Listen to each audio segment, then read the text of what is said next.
ఓం శాంతి 10-3-1986 అవ్యక్త బాప్దాదా యొక్క మధుర మహావాక్యాలు. నిశ్చింత చక్రవర్తులుగా ఎందుకు యుక్తి ఉపాయం.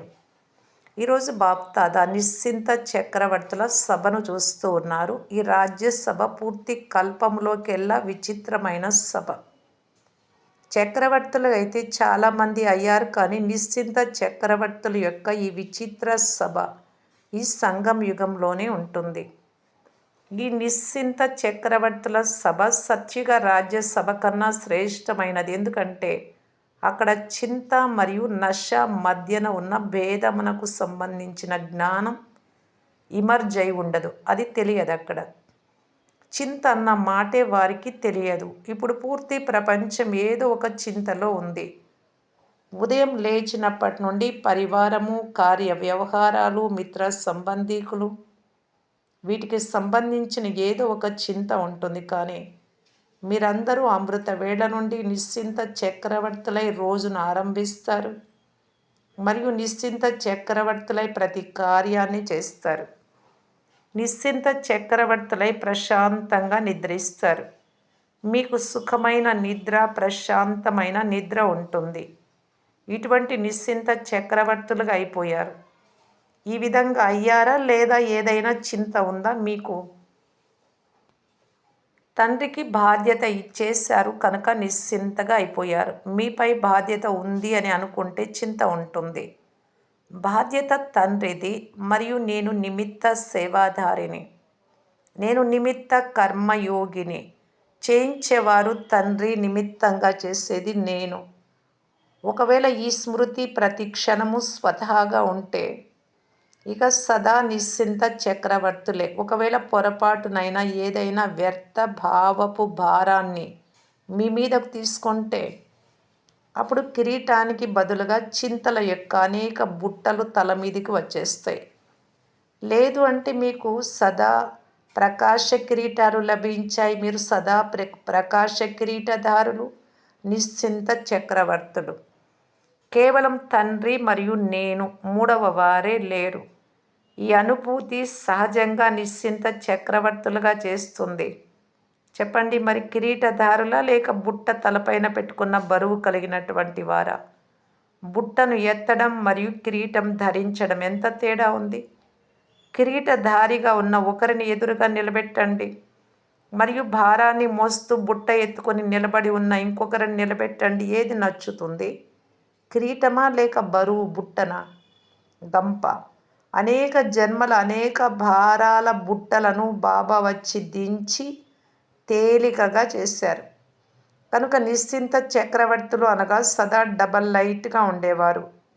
ఎప్పటి వరకు అయితే చక్రవర్తిగా అవ్వరో అప్పటి వరకు ఈ కర్మేంద్రియాలు కూడా మీ వశ్యంలో ఉండవు. రాజుగా అయినప్పుడే మాయా జీతులుగా, కర్మేంద్రియ జీతులుగా, ప్రకృతి జీతులుగా అవుతారు. కనుక రాజ్యసభలో కూర్చున్నారు కదా. అచ్చా, ఈరోజు యూరోప్ వారి టర్న్. యూరప్ వారు బాగా విస్తరించారు. యూరప్ తమ ప్రక్క దేశాల కళ్యాణం కోసం మంచి ప్లాన్స్ తయారు చేశారు. ఎలా అయితే తండ్రి సదా కళ్యాణకారియో అలా పిల్లలు కూడా తండ్రి సమానంగా కళ్యాణ భావనను పెట్టుకునేవారు. ఇప్పుడు ఎవరినైనా చూస్తే వీరు కూడా తండ్రికి చెందిన వారిగా కావాలి అని దయ కలుగుతుంది కదా. చూడండి, బాప్దాదా స్థాపన సమయం నుండి విదేశీ పిల్లలందరినీ ఏదో ఒక రూపంలో గుర్తు చేసుకుంటూ ఉన్నారు. బాప్దాదా స్మృతితో సమయం వచ్చినప్పుడు నలువైపులా ఉన్న పిల్లలు చేరుకున్నారు. కానీ బాప్దాదా అయితే చాలా కాలం నుండి ఆహ్వానిస్తూ ఉన్నారు. ఆహ్వానం కారణంగా మీరు కూడా అయస్కాంతం వలె ఆకర్షితమై చేరుకున్నారు. తండ్రికి చెందిన వారిగా ఎలా అయ్యామో మాకే తెలియదు అని అంటారు కదా. తండ్రికి చెందిన వారిగా అయినందుకు బాగా అనిపిస్తుంది, కానీ ఎలా అయ్యారు, ఏం జరిగింది, ఇది కూడా కూర్చొని ఆలోచించండి. ఎక్కడి నుండి ఎక్కడికి వచ్చి చేరుకున్నారు ఆలోచిస్తే విచిత్రంగా అనిపిస్తుంది కదా. డ్రామాలు విధి నిర్ణయించబడి ఉంది. డ్రామా విధి అందరినీ మూల మూలల నుండి వెలికి తీసి ఒక కుటుంబం వారీగా చేర్చింది. ఇప్పుడు ఈ పరివారమే నాది అనిపిస్తున్న కారణంగా అతి ప్రియంగా అనిపిస్తుంది. తండ్రి ప్రియాతి ప్రియమైన వారు కావున మీరందరూ కూడా ప్రియంగా అయిపోయారు. మీరు కూడా తక్కువేమీ కాదు. మీరందరూ కూడా బాప్దాదా సాంగత్యపు ప్రభావంతో అతి ప్రియంగా అయ్యారు. ఎవరిని చూసినా ప్రతి ఒక్కరు ఒకరిని మించి మరొకరు ప్రియంగా అనిపిస్తారు. ప్రతి ఒక్కరి ముఖంలో ఆత్మికత యొక్క ప్రభావం కనిపిస్తుంది. ఫారినర్స్కు మేకప్ చేసుకోవటం ఇష్టం. మరి ఇది ఫరిస్తా స్థితి అనే మేకప్ను వేసుకునే స్థానం. ఈ మేకప్ ఎటువంటిది అంటే దీనితో మీరు నిజంగానే ఫరిస్తాగా అయిపోతారు. మేకప్ వేసుకున్న తర్వాత ఎవరు ఎలా ఉన్నా కానీ పూర్తిగా మారిపోతారు కదా. మేకప్తో చాలా సుందరంగా కనిపిస్తారు. ఆత్మిక మేకప్ చేసుకున్నారు కావున ఇక్కడ కూడా అందరూ మెరుస్తున్న ఫరిస్తాలుగా కనిపిస్తారు. ఆ మేకప్తో అయితే నష్టం కూడా జరుగుతుంది. ఇందులో ఎటువంటి నష్టము లేదు. మరి అందరూ మెరుస్తున్నవారు సర్వులకు స్నేహి ఆత్మలే కదా. ఇక్కడ స్నేహం తప్ప మరేమీ లేదు. లేచిన ప్రేమతో గుడ్ మార్నింగ్ చెప్తారు, తిన్నా ప్రేమతో బ్రహ్మభోజనం తింటారు, నడిచిన ప్రేమతో తండ్రితో కలిసి చేతిలో చేయి వేసి నడుస్తారు. ఫారినర్స్కు చేతిలో చేయి వేసి నడవడం ఇష్టం కదా. కనుక బాప్దాదా కూడా సదా తండ్రి చేతిలో చేయి వేసి నడవమని అంటారు. ఒంటరిగా నడవవద్దు. ఒంటరిగా నడిస్తే ఒక్కోసారి బోర్ అవుతారు. మరి ఒక్కోసారి ఎవరి దృష్టి అయినా పడుతుంది. తండ్రితో పాటుగా నడిచినట్టయితే ఎప్పుడు మాయ దృష్టి పడదు. పైగా తోడు ఉన్న కారణంగా సదా సంతోషంగా ఆనందంగా తింటూ నడుస్తూ ఆనందిస్తారు. మరి ఈ సహచరుడు అందరికి ఇష్టమే కదా, లేక ఇంకెవరైనా కావాలా? మరొక కంపానియన్ అంటే సహచరుడు అవసరం లేదు కదా, తోడు అవసరం లేదు కదా. ఎప్పుడైనా మనస్సును ఆహ్లాదపరచడానికి ఇంకెవరైనా కావాలా? మోసం చేసే సంబంధాల నుండి అయితే దూరం అయ్యారు. వాటిలో మోసం కూడా ఉంది మరియు దుఃఖం కూడా ఉంది. ఇప్పుడు ఎటువంటి సంబంధంలోకి వచ్చారు అంటే ఇక్కడ మోసం లేదు, దుఃఖం లేదు, రక్షింపబడ్డారు. సదా కోసము రక్షింపబడ్డారు. ఈ విధంగా పరిపక్వంగా ఉన్నారా? ఎవరు అపరిపక్వంగా అయితే లేరు కదా. మళ్ళీ అక్కడికి వెళ్ళాక ఏం చెయ్యను, ఎలా చెయ్యను, ఏం చేసేది, మాయ వచ్చింది అని వ్రాయరు కదా. యూరప్ వారు విశేషంగా ఈ అద్భుతాన్ని చేశారు.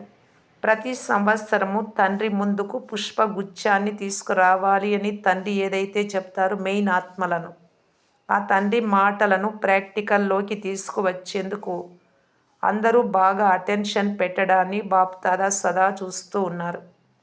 ప్రతి సంవత్సరం తప్పిపోయిన తండ్రి పిల్లలను తమ ఇంటికి చేర్చాలి, తమ పరివారంలోకి చేర్చాలి అనే ఉల్లాసం సదా ఉంది మరియు ఇప్పుడు కూడా ఉంది. యూరప్ కూడా ఈ లక్ష్యాన్ని పెట్టుకొని బాగా వృద్ధి చేయడాన్ని బాప్దాదా చూస్తూ ఉన్నారు. మరి తండ్రి మహావాక్యాలను ఆజ్ఞను పాటించే వారిని ఆజ్ఞాకారి అని అనడం జరుగుతుంది. మరి ఆజ్ఞాకారి పిల్లలపై విశేషంగా తండ్రి ఆశీర్వాదాలు సదా ఉంటాయి. ఆజ్ఞాకారి పిల్లలు స్వతహాగానే ఆశీర్వాదాలకు పాత్రులైన ఆత్మలుగా ఉంటారు. అర్థమైందా? కొన్ని సంవత్సరాల క్రితం ఎంత కొద్దిమంది ఉండేవారు, కానీ ప్రతి సంవత్సరం వృద్ధిని పొందుతూ చాలా పెద్ద పరివారంగా అయిపోయారు. 1 నుండి 2, 2 నుండి 3, ఇప్పుడు ఎన్ని సెంటర్లు అయిపోయాయి. యూకే ఒక్కటే విడిగా పెద్దది. అందరి కనెక్షన్ అయితే యూకేతోనే ఉంది కదా. ఎందుకంటే విదేశాలకు పునాది అక్కడే ఉంది. ఎన్ని శాఖలు వచ్చినా కానీ, వృక్షం విస్తరించినా కానీ కనెక్షన్ అయితే పునాదితోనే ఉంటుంది. ఒకవేళ పునాదితో కనెక్షన్ లేకపోతే విస్తారం ఎలా వృద్ధి చెందుతుంది?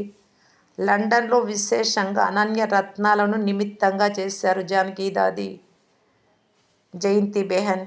ఎందుకంటే పునాది కదా. మరి అందరి కనెక్షన్ డైరెక్షన్ సహజంగా లభించడం వలన పురుషార్థము మరియు సేవ రెండు కూడా సహజంగా అయిపోతాయి. బాప్దాదా అయితే ఉండనే ఉన్నారు. బాప్దాదా లేకుండా ఒక్క సెకండ్ కూడా నడవలేరు. అందుచేత కంబైన్డ్గా ఉండండి. ఒక్క సెకండ్ కూడా వీరు బాప్దాదా లేకుండా నడవలేరు అనేంత కంబైన్డ్గా ఉండాలి. అయినప్పటికీ సాకార రూపంలో సేవా సాధనాలలో, సేవా ప్రోగ్రాం ప్లాన్స్లో మరియు తోడుగా తమ స్వోన్నతి కోసం కూడా ఎవరికైనా ఏదైనా డైరెక్షన్ అవసరమంటే అందుకోసం కనెక్షన్ పెట్టడం జరిగింది. ఇది నిమిత్తంగా తయారు చేయబడిన మాధ్యమం. దీనితో సహజంగానే పరిష్కారం లభిస్తుంది. చాలాసార్లు ఎటువంటి మాయా తుఫాన్లు వస్తాయి అంటే బుద్ధి క్లియర్గా లేని కారణంగా బాప్దాదా డైరెక్షన్లను, శక్తిని క్యాచ్ చేయలేరు. ఇటువంటి సమయం కోసం సాకార మాధ్యమాన్ని ఎవరినైనా నిమిత్తంగా పెట్టడం జరుగుతుంది. వారిని మీరు దాదీలు, దీదీలు అని అంటారు. వీరు నిమిత్తము. దీని వలన సమయం వృధా అవ్వదు. అయితే మీరు ధైర్యవంతులు అని బాప్దాదాకు తెలుసు. అక్కడి నుండి వెలువడి అక్కడే సేవకు నిమిత్తంగా అయ్యారు. అంటే ధర్మం ఇంటి నుండే ఆరంభమవుతుంది అన్న పాఠాన్ని బాగా పక్కా చేసుకున్నారు. అక్కడే నిమిత్తంగా అయ్యి వృద్ధిని ప్రాప్తి చేసుకోవడం అన్నది చాలా మంచిది. కళ్యాణ భావనతో ముందుకు వెళ్తున్నారు. ఎక్కడైతే దృఢ సంకల్పం ఉంటుందో అక్కడ సఫలత ఉండనే ఉంటుంది. ఏమి జరిగినా కానీ సేవలో సఫలత పొందాల్సిందే. ఈ శ్రేష్ఠ సంకల్పం ఈరోజు ప్రత్యక్ష ఫలాన్ని ఇచ్చింది. ఇప్పుడు మన శ్రేష్ఠ పరివారాన్ని చూసి విశేషమైన సంతోషం కలుగుతుంది. మరియు విశేషంగా పాండవులే టీచర్లు, శక్తులు సదా సహయోగులుగా ఉండనే ఉన్నారు. పాండవుల ద్వారా సదా సేవలో విశేష వృద్ధి అనే ప్రత్యక్ష ఫలం లభిస్తుంది. మరియు సేవ కన్నా ఎక్కువగా సేవా కేంద్రాల సందడి, సేవా కేంద్రాల ప్రకాశం శక్తులతో ఉంటుంది. శక్తులంటే స్త్రీలు. శక్తులకు తమ పాత్ర ఉంది. పాండవులంటే అన్నలు, వారికి తమ పాత్ర ఉంది. అందుకే ఇద్దరూ అవసరమే. ఏ సెంటర్లు అయితే కేవలం శక్తులే ఉంటారో, పాండవులు ఉండరో, అక్కడంతా శక్తిశాలిగా ఉండదు. అందుకని ఇద్దరూ అవసరమే. ఇప్పుడు మీరు మేల్కొన్నారు కనుక ఒకరిద్దరి ద్వారా సహజంగానే అనేకులు మేల్కొంటారు. శ్రమ మరియు సమయమైతే పట్టాయి, కానీ ఇప్పుడు మంచి వృద్ధిని పొందుతూ ఉన్నారు. దృఢ సంకల్పం సఫలం అవ్వకపోవడం అన్నది ఎప్పుడూ ఉండదు.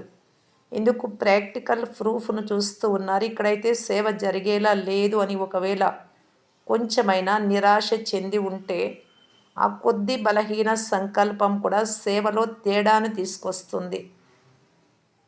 దృఢత్వం అనే నీరు ఫలాన్ని తొందరగా ఇస్తుంది. దృఢత్వమే సఫలతను తీసుకొస్తుంది. అచ్చా. ఓం శాంతి.